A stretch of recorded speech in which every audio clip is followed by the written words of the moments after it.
अच्छा अभी ना हम पढ़ते हैं डेटाबेस के बारे में ना, कि डेटाबेस बनाते कैसे हैं, फिर उसमें टेबल कैसे बनाते हैं, उन टेबल को आपस में रिलेशन कैसे बनाते हैं और डायग्राम कैसे बनाते हैं। तो हम क्या करेंगे कि वैम्प स्टार्ट करके उसमें यहाँ पे PHP माई एडमिन पे जाएंगे ना। ये PHP माई एडमिन जो है ना, ये एक वेब बेस जो है ना, ब्राउजर बेस्ड जो है ना, आप कह सकते हैं कि डेटाबेस मैनेजमेंट टूल है। और ये डेटाबेस कौन सी है, वो है माई सीक्वल। मतलब कि माई सीक्वल की डेटाबेस जब बनानी हो तो उसके लिए कोई ना कोई सॉफ्टवेयर इस्तेमाल होता है। तो अभी जो हम कर रहे हैं ना वो ये है PHP माई एडमिन, हो सकता है कोई और भी हो। अच्छा तो जब ये आ जाएगा ना, तो यहाँ पे रूट लिखना होता है और पासवर्ड इसका नहीं होता। आमतौर पर जब करते हैं ना, हम रख भी सकते हैं, पासवर्ड भी चेंज कर सकते हैं और यूजर नेम, लेकिन हमें जरूरत ही नहीं है इसकी। अच्छा अभी इसको गो पे जाएं, यहाँ पे आ जाएंगी ना सारी डेटाबेसेस आ जाएंगी लेफ्ट साइड पे। अभी हमने एक नई डेटाबेस बनानी है, ठीक है। तो हम यहाँ पे जाएंगे न्यू पे, तो यहाँ पे ये वाली आ जाएगी। अभी जितने होंगे ना, ये वैम्प पे डिपेंड करता है कि आपने कौन सा वैम्प का वर्जन इंस्टॉल किया है ना। लेटेस्ट किया तो हो सकता है कि इस तरह जो मेन्यू जो है ना वो इस तरह नजर आ रहे हो, लेकिन अगर कोई वैम्प का पुराना वर्जन होगा उसमें ये मेन्यू थोड़े से डिफरेंट होंगे, लेकिन कंसेप्ट सारे एक जैसे होंगे। तो हो सकता है ये डेटाबेस का नाम जो है ना ये इस जगह पे कहीं लिखना हो, फिर गो लिखा हो या उसमें क्रिएट लिखा हो, इस तरह कुछ लिखा होगा, लेकिन कंसेप्ट जो होंगे ना वो सारे ऐसे ही होंगे। अच्छा फर्ज करिए अभी हम कह रहे हैं कि फैमिली का ले लेते हैं FAMILY, ये है डेटाबेस का नाम। बस इस तरह नाम लिखना होता है और इसको करना है क्रिएट। तो ये जो है ना सिंपल देखें कि एक फैमिली वाली जो है ना डेटाबेस बन गई। अभी इसको क्लिक करें इस तरह, अभी यहाँ पे जितने भी टेबल होंगे वो नजर आने चाहिए थे, लेकिन अभी है नहीं। फिर अगला स्टेप है कि वो यहाँ खुद ही बता देगा ना कि क्रिएट टेबल, ठीक है। वो कहेगा टेबल का नेम लिखें, हम फर्ज करके कहते हैं पेरेंट लिख दिया, ठीक है। और number of columns, number of या इसको ना फैमिली को डेटाबेस को ये समझने के ये जो है ना स्टूडेंट का और कैंपस का लिख लें, या चलो पेरेंट का और चाइल्ड का लिख लेते हैं, ठीक है। अच्छा ये पेरेंट का टेबल है और भी वो कहेगा कि इसके कॉलम कितने रखने हैं। ये कॉलम कम ज्यादा बाद में भी हो जाते हैं। फर्ज करें हम कहेंगे कॉलम एक पेरेंट की आईडी हो, अभी वो भी कंसेप्ट आएगा जो आप कल कर रही थी ना कि ऑटोमेटिकली कैसे बढ़ रहा है, वो भी इधर ही पढ़ेंगे। तो पेरेंट की पहचान होगी कि एक आईडी होगी, फिर उसका नेम होगा, बस 2 कॉलम रख लेते हैं। तो या कुछ और भी रख लें पेरेंट के बारे में, तो फिलहाल जो है ना हम इतना ही रखते हैं क्योंकि हमने कंसेप्ट समझना है। कंसेप्ट समझने के लिए ना छोटा मिसाल लेनी चाहिए, सिर्फ सादा से सादा। अच्छा इसके अभी हम रख लेते हैं 2, ठीक है। हम कहेंगे गो। तो अभी ये देखना, अभी वो कह रहा है कि पहले कॉलम का नाम क्या लिखना है। हम कहेंगे पहले कॉलम का नाम आईडी रखना है, दूसरे का नाम हमने रखना है नेम। पहले का नाम आईडी रखा, दूसरे का नेम रखा। वो कह रहा है कि इनकी टाइप क्या रखनी है। टाइप आगे ना कई किस्म की होती है, इंटीजर होती है, फ्लोट होती है, टेक्स्ट होती है, डेट होती है। तो जो तकरीबन अभी हम आईडी जो है ना ये इंटीजर होगी, जो ऑटोमेटिकली बढ़ती है ना 1 2 3 इस तरह, तो इसकी फिर आगे बताना भी पड़ता है। अच्छा आगे इसके ना थोड़ा सा यहाँ पे होगा इंडेक्स, यहाँ पे लिखा ना, यहाँ पे लिखा है कि प्राइमरी की। इसको जब प्रेस कर देंगे ना तो ये कह रहा है कि आप प्राइमरी की बनाना चाहते हैं आईडी को, हम कहेंगे गो यस। अभी क्या होगा कि ये वाली जो है ना ये प्राइमरी की बन जाएगा। प्राइमरी की का कंसेप्ट होगा कि जो यूनिक होती है, मतलब कि इसमें डुप्लीकेट नहीं आ सकती, ठीक है। उसके बाद अभी इसने ना ऑटोमेटिकली बढ़ना है।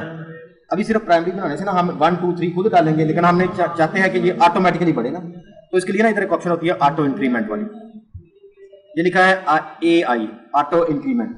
हम इसको कहेंगे यस कि ये जो है ना ऑटोमेटिकली जो है ना आगे जाए। तो ये भी हो गया, प्राइमरी की भी बन गई, ऑटोमेटिकली भी बन गई। अच्छा फिर आगे चलते हैं, दूसरे का नाम रखा हमने नेम में जा रहा है कि नाम आएगा, तो ये कैरेक्टर टाइप होता है ना, तो इसकी हम ये रखेंगे कि वेरिएबल कैरेक्टर। वेरिएबल कैरेक्टर का मतलब ये है कि ये भी बताता हूँ इसके जरिए, हाँ डिजिट और टेक्स्ट दोनों आ सकते हैं। डिजिट आ जाते हैं, टेक्स्ट आ सकता है, सिंबल्स आ सकती हैं, ऐड मतलब सारा कुछ आ सकता है। अच्छा उसके बाद है कि हमने इसकी लेंथ कितनी रखनी है? लेंथ फर्ज करिए हमने रखनी है इसकी 25 रख लेते हैं। अभी इससे बड़ा नाम नहीं हम लिख सकते। दूसरा, वेरिएबल कैरेक्टर का मतलब ये होता है कि अगर नाम जो होगा हो सकता है कोई 10 कैरेक्टर का हो, तो फिर बाकी जगह जो है ना वो जाया नहीं जाएगी बल्कि बच जाएगी वेरिएबल होने की वजह से। अगर सिर्फ हम कैरेक्टर रखें ना तो हर कॉलम जो है ना वो 25 डिजिट का 25 कैरेक्टर का बनता जाएगा। हर रोज जो है ना वो 25 कैरेक्टर लेती जाएगी। लेकिन चाहे हम 10 कैरेक्टर का नाम लिखें लेकिन वो 25 कैरेक्टर लाजमी जो है ना वो जगह घेरेगी। हाँ, इसलिए वेरिएबल कर दिया उसको। तो अभी ये है कि अगर 10 का नाम हुआ 10 का कॉलम बनेगा, अगर 20 का होगा, इस तरह जगह बच जाएगी, स्पेस बच जाएगी। सर अगर CNSE लिखना हो तो उसके लिए वेरिएबल कैरेक्टर यूज क्या चीज? CNSE नंबर लिखना हो।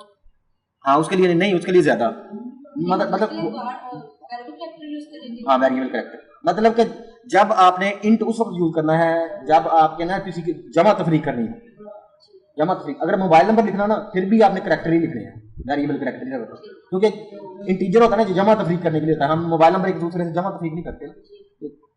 मतलब कि वेरिएबल कैरेक्टर उस वक्त रखना है जब कोई टेक्स्ट लिखना हो और उसको जमा तफरीक उस पर कैलकुलेशन नहीं करनी है।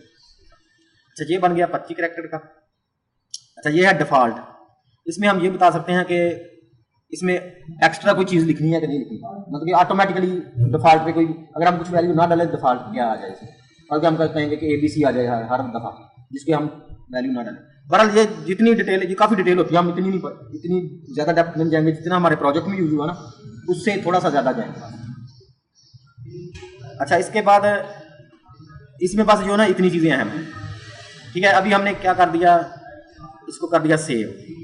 ठीक है, तो ये एक टेबल बन गया। अभी देखिए आ जाएगा, ये देखिए उसने कहा कि ये एक टेबल है जिसके 2 कॉलम है, एक का नाम ID है, वो इंटीजर है और ऑटोमेटिकली जो होता है ना इंटीजर 11 डिजिट कैरेक्टर का।